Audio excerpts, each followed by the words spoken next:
All right, welcome back everybody for another deep dive. Today we're going to be taking a look at something that you might not realize is connected to PCOS, Yeah. polycystic ovary syndrome, Huh? and that is vaginal health. Yes. Definitely an area that needs more attention, I think. Yeah, and this is going to be really fascinating because we all know that PCOS can affect things like fertility and metabolism, and Right. you see the outward signs with the acne and the changes in hair growth and things like that. Exactly. But what we're going to be looking at today is how those same hormonal shifts in PCOS Right. impact the environment. The vaginal environment. Yeah, down there. And so it's something that I think deserves a lot more attention just for overall well-being Definitely. and comfort and just, feeling good. And just really understanding your body. Exactly. That- And the sources that we have for this are really interesting. They give us some really good clues about how those hormonal imbalances Yeah. can create a ripple effect. Huge ripple effect. Yeah. So, Yeah. okay, let's kind of unpack this a little bit. Okay. PCOS, as we understand it, is a pretty common endocrine issue affecting around 1 in 10 women in their reproductive years worldwide. Fully. Yeah. It's very common. And it's characterized by, these hormonal ups and downs and irregular cycles and often other things like weight changes and skin issues. Yes. So that's our kind of baseline. Yes. But how does this link to what's going on with vaginal health? Right. That's what I'm really curious about. I mean, it sounds like even if it's not always talked about, Right. it can really impact your day-to-day comfort. Yeah. It Yeah. really, the information we've looked at makes it clear that those hormonal imbalances that are at the center of PCOS, Right. they're not isolated. Right. They don't just stay in one area of the body. Right. They really have a direct influence on the vaginal ecosystem. So that's the microbiome, the Right. pH, which is crucial. Right. The balance there, Yeah. and even the resilience of the vaginal tissues themselves. Wow. So it can unfortunately set the stage for a range of issues that can be really bothersome. Oh, yeah. So if you have PCOS, Yeah. how might this hormonal environment specifically disrupt your vaginal health? Well, Our sources point to a few key ways yes. this can happen. Exactly. Starting with, those hormonal swings and the delicate pH balance Uh-huh. that we were just talking about. This is really important, I think, to understand. Okay.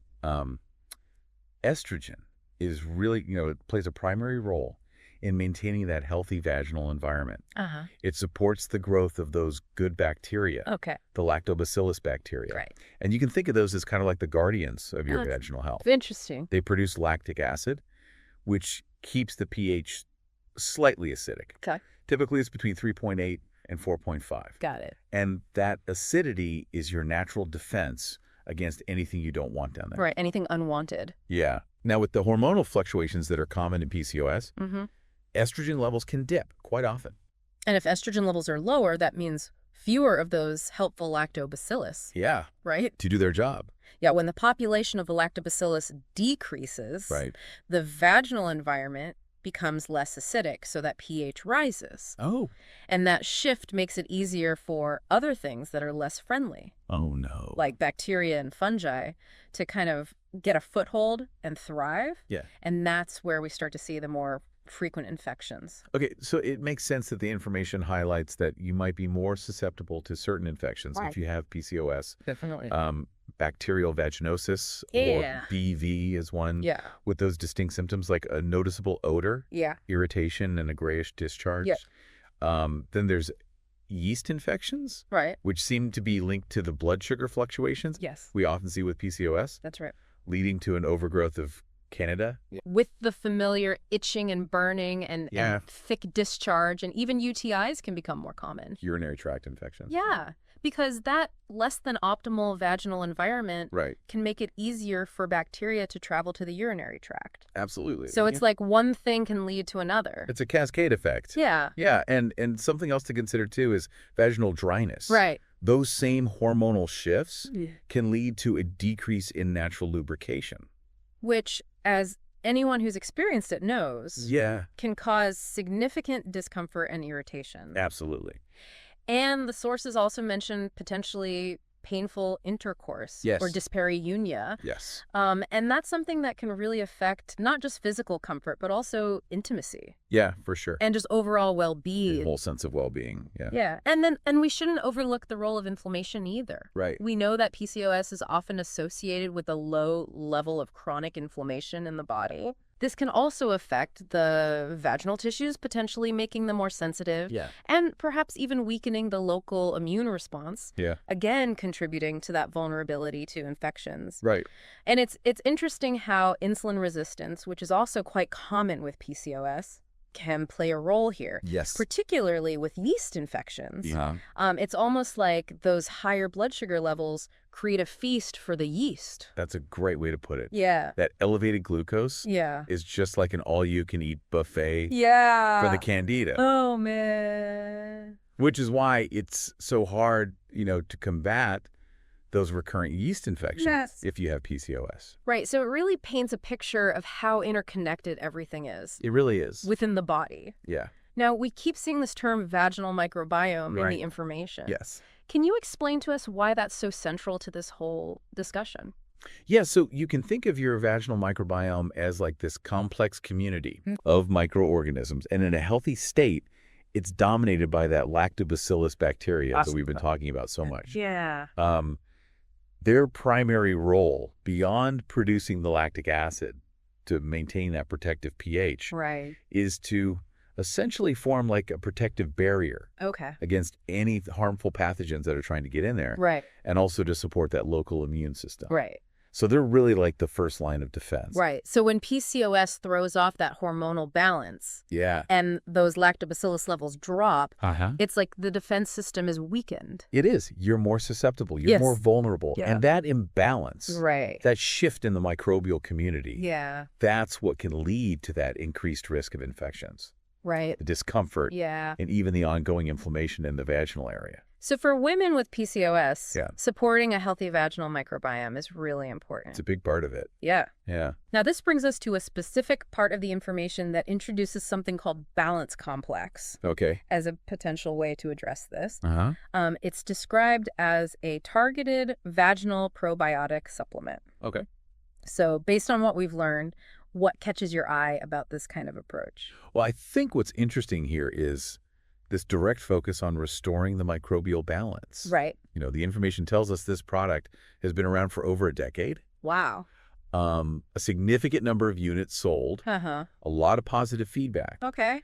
And also, I think it's worth noting, it's formulated not just with a high count of probiotics, Okay. but also includes things like cranberry and D-mannose, Right. which we know are often associated with supporting urinary tract health. Right.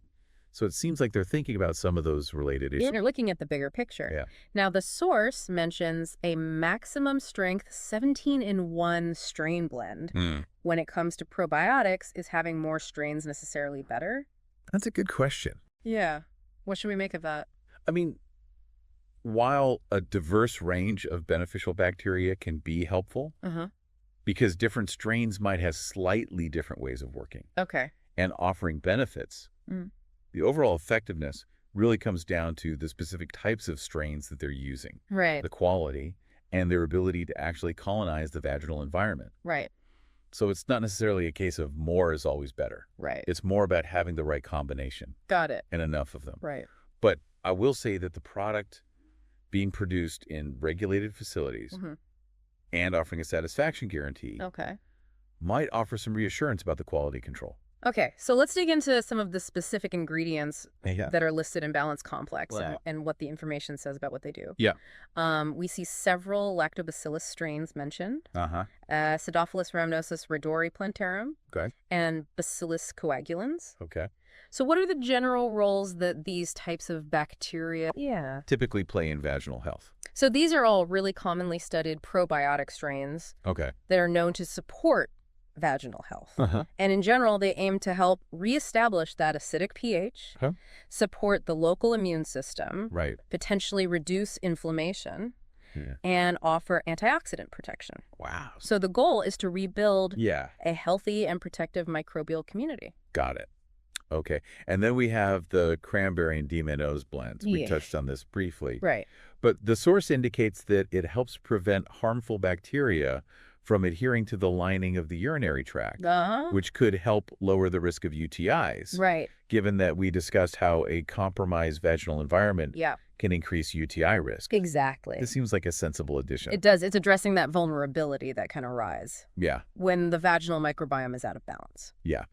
Okay, the ingredient list also includes oregano leaf extract, Okay. described as a natural antimicrobial. Caprylic acid, which is meant to help with yeast overgrowth. Yeah. And then protease and cellulase enzymes that supposedly break down biofilms Yeah. formed by a less desirable bacteria. Uh-huh. That sounds like it could potentially boost the effectiveness of the probiotics. It could. Biofilms can be really tricky Oh, okay. when you're trying to address bacterial imbalances because they kind of act like this protective matrix, Oh. shielding the bacteria from being eliminated. Oh, wow. So having the enzymes that can disrupt those biofilms Right. could be helpful. Really interesting. Okay, we also see aloe vera leaf listed for Yeah. its soothing and anti-inflammatory properties. Right. Arabinogalactin, which is said to boost immune function. Uh-huh. And then a mix of other ingredients like aniseed, Yeah. black walnut hulls, wormwood, and reishi mushroom, Okay. all listed with various potential benefits, Right. including antimicrobial, anti-inflammatory, and immune support. Yeah. So it's quite a comprehensive formula. It is. It seems to be taking kind of this multifaceted approach, Yeah. aiming to not only replenish those beneficial bacteria, but also to address some of those other contributing factors that can make vaginal health challenging for women with PCOS, Right. like inflammation and, the potential for those different types of microbial imbalances. Now, while supplements like this might be one option for some, Yeah. the information also points out some practical everyday steps that you can take Yes, to support your vaginal health if you Yeah. have PCOS. absolutely. Let's talk about some of those. Okay. Okay. Well, these lifestyle adjustments are really an important foundation. Okay. I think keeping your blood sugar levels as stable as possible through a low glycemic diet is particularly relevant, Okay. especially for helping to prevent those recurrent yeast infections that we know can be linked to insulin resistance. Yeah. And staying well hydrated is always beneficial Right. for overall tissue health and natural lubrication. That makes sense. What about things like hygiene products? Yeah, this is a big one. The recommendation to use gentle, unscented products in the vaginal area is really key. Okay. Those harsh chemicals and fragrances Yeah. can disrupt that delicate pH balance, Right.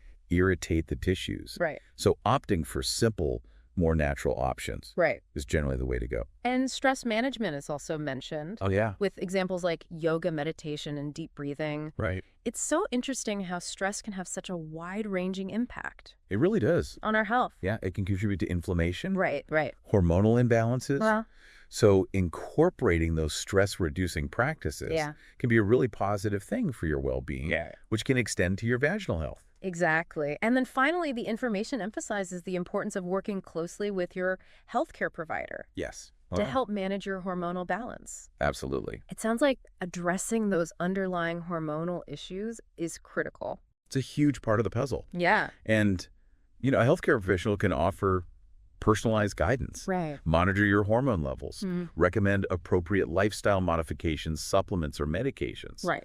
to help manage those hormonal aspects of PCOS. So the overall message seems to be encouraging. It is That managing vaginal health with PCOS is definitely within reach. Absolutely. And Balance Complex is presented as one potential tool Right. that offers this broad approach with probiotics and other supportive ingredients. Exactly. The information also mentions vaginalquiz.com Okay. as a way to get a more personalized understanding of your vaginal health. Yeah. It sounds like a way to kind of become more informed about your individual needs. Absolutely. Being empowered with that information is key. Exactly.